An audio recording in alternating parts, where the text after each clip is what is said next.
you have to have an essential sense of Li. And there's no way of prescribing it. This is the very devil for teachers.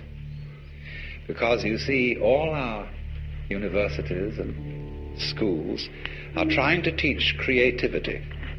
That's the great thing these days, you know. And you hear at the Esalen, all sorts of people are giving courses and workshops in creativity. Now, the trouble is this. If we found out a method whereby we could teach creativity, and everybody could just explain how it was done, it would no longer be of interest. What always is an essential element in the creative is the mysterious.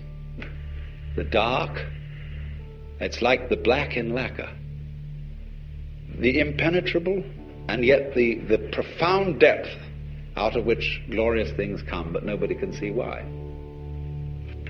There's a poem which says that when the bird calls, the mountain becomes more mysterious. You imagine, for example, you're in a mountain valley, and everything is very silent.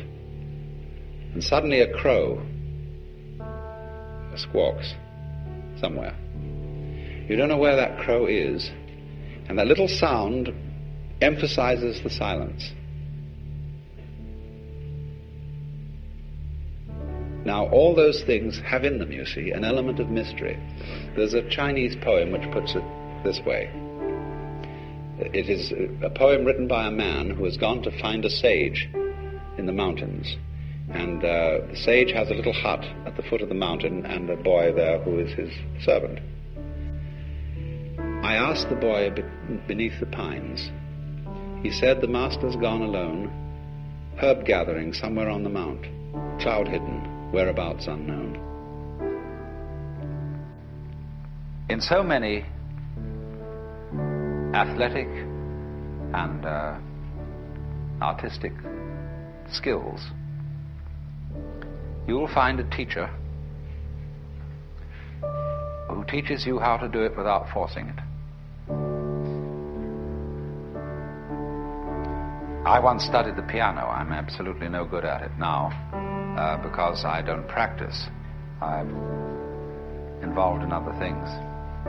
But I had an absolutely superb teacher for a while. He was a very, very great musicologist. You know, there was nothing sloppy about his standards. They were the highest perfection. But when I first went to him, he said, let me see what you can do. So I played him a Scarlatti sonata. He said, yeah, but the trouble with you is you're trying too hard. You're hitting the piano, and you should never hit a piano.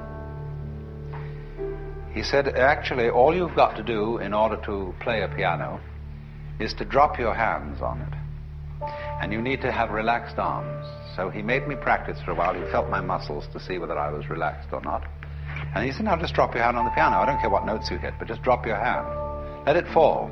He said, there's enough energy in the weight of your arm to play as loud as you will, or as soft as you will. But just let it drop. He said, that's all you have to do. Drop your hands. And he kept feeling my arms. He said, no, you're getting too tense. You must pretend you are Lao Tzu.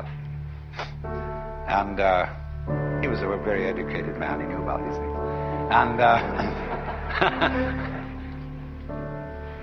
then he said, now, after dropping your hands, all you've got to do is to hit the right notes. And he said, you know, the same thing is involved in making a very complex trill. And he demonstrated. He just dropped his hand on the piano, and at the same time his fingers went flip like that. And there was this magnificent ornamentation. Then we went on, we practiced this for some time. He said, now let's get around to hitting the right notes. And he found immediately I had a block on reading music. Because when I was a small boy and studied piano at the age of roughly 8, I had a pestiferous teacher who was a mistress in this private school I went to in England. And she used to sit beside you and hit your fingers with a pencil every time you made a wrong note. Gregory Bateson, I think, was taught piano as a child in such a way. And he has a total block on reading music. I mean, he's got a brilliant mind, you know. He's a mathematician and great anthropologist, ethnologist, and so on. But he has a total block to reading music. And so this man had to teach me to overcome my block. And he said, now, first of all, feel perfectly free to make mistakes. Everybody's going to make some mistakes, and it doesn't matter if you make a mistake. And if you do make a mistake, don't go back and do it over again, but just go on. So play as slowly as you like, don't hurry, just so long as you keep the relative rhythm, the relative values of the thing. Go slow and take it easy.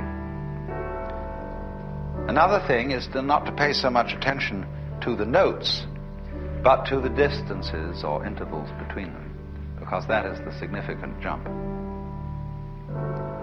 And this sort of overcomes too the difficulty of key signatures, where we started out learning music with this weird system that the lines on the stave really represent the major scale of C, and that therefore when you put a key signature at the beginning, you remember that every time supposing you're playing in F, every time you hit B, it should be B flat.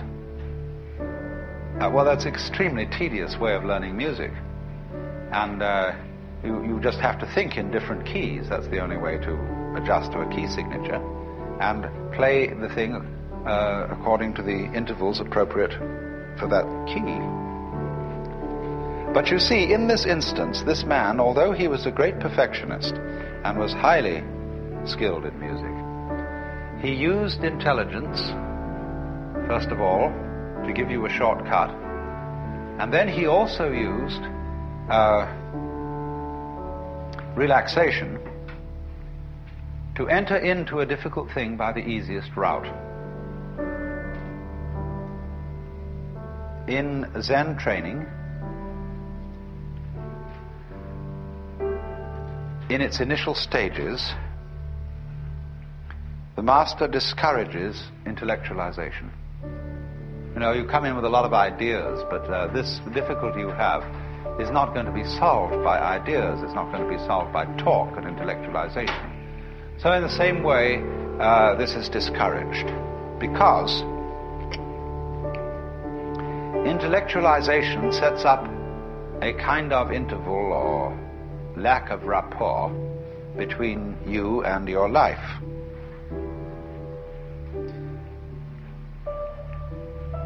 You think about things so much that you get into the state where you're eating the menu instead of the dinner. You're valuing the money more than the wealth. You are confusing, as Korzybski would say, the map with the territory. And what they want to do is to get you into the territory, to get you into relationship with what is, as distinct from ideas about what is. And this is an important preliminary discipline. But later on, you can realize that the process of thinking is also what is. Thoughts in their own domain are as real as rocks. Words have their own reality as much as sky and water. Thoughts about things are in their own turn things. And so they lead you eventually to the point where you intellectualize and think in an immediate way. Let's go on and ask then a further problem. How about thinking about thinking? Wouldn't that be pretty far off? Here is a person removed from life because he's in the intellectual world, and he's all living in symbols. He's a kind of a living bookworm. Now, what about a librarian? A person who writes books about books, a bibliographer, a classifier of classifications. That's a pretty dusty occupation. And as we know, Sometimes librarians seem to be very dusty people. They seem way removed from life, all tied up in their categories and catalogues and musts and mustn'ts, and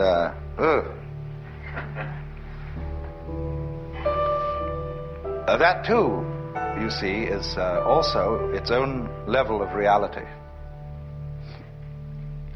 And thinking about thinking can be lived with just as much direct, fresh spontaneity as just living without thinking.